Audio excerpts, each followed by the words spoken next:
अध्यात्म विज्ञान कोई धर्म या संप्रदाय नहीं है, ये स्पिरिचुअल साइंस है जो कुदरत के कानून पर आधारित है।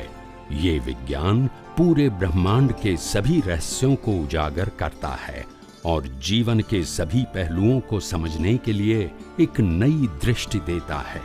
इसी को आर्ट ऑफ विजन कहते हैं, दुनिया को देखने की एक नई दृष्टि, जो अध्यात्म विज्ञानी परम पूज्य स्वामी श्री कमलेशानंद जी के निर्देशन में सनातन सत्य का अनुसंधान कर हमारे जीवन को प्रकाशित करे।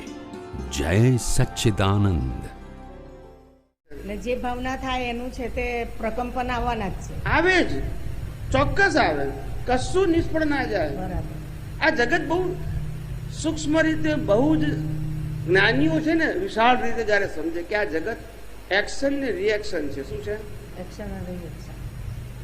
જયારે બહુ અત્યાચાર વધી જાય, હિન્દુ હોય, મુસલમાન હોય, સ્ત્રી હોય, પુરુષો હોય, પછી સારી કોમ હોય, નીચી કોમ હોય, એના ઉપર જયારે અત્યાચારો વધી જાય ત્યારે એની ભાવના જે એવી હોય કે સારી વ્યક્તિઓને આપણે હેરાન કરવા, પરેશાન કરવા, મારી નાખવા વગેરે વગેરે, એ ભાવ તો કરી શકે ને. બરાબર. એ ભાવ પછી નિષ્ફળ ના જાય.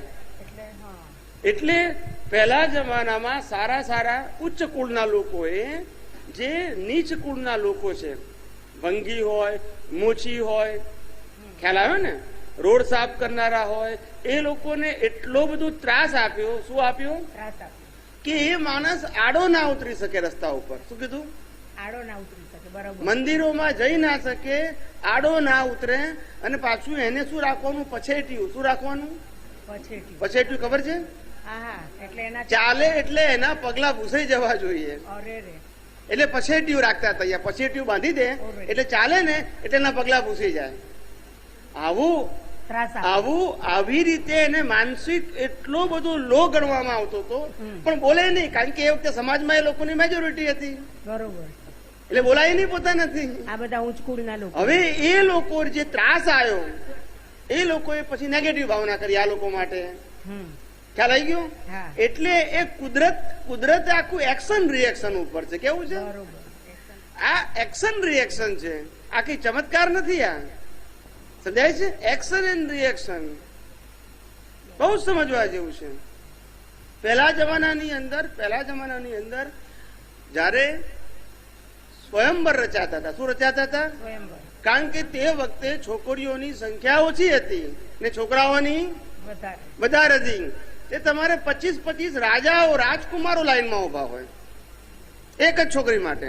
હતું ને, રામાયણમાં હતું જ ને. જો 25 રાજાઓમાંથી પસંદ તો એક જ થાય ને, બાકીના શું થઈ જાય? પણ છૂટકો જ નહીં ને, કારણ કે વ્યવસ્થા હતી. તો અત્યારે ઊંધું થયું. હવે છોકરાઓ છોકરીઓને રિજેક્ટ કરે. શું કરે?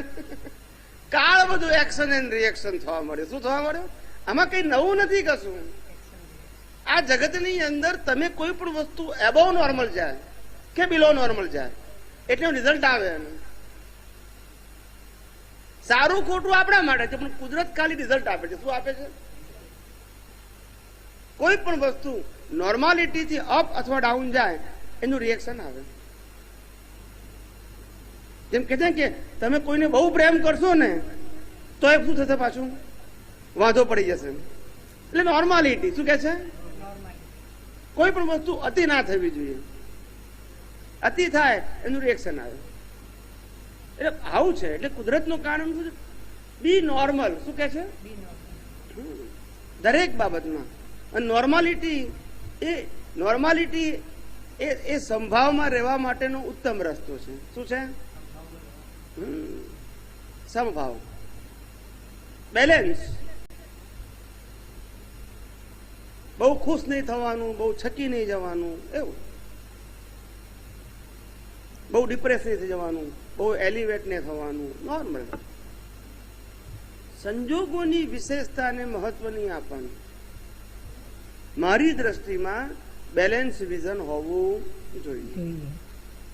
સંજોગો અપ્સ એન્ડ ડાઉન્સ આવે, પણ મારું વિઝન કેવું હોવું જોઈએ? Balance, normal.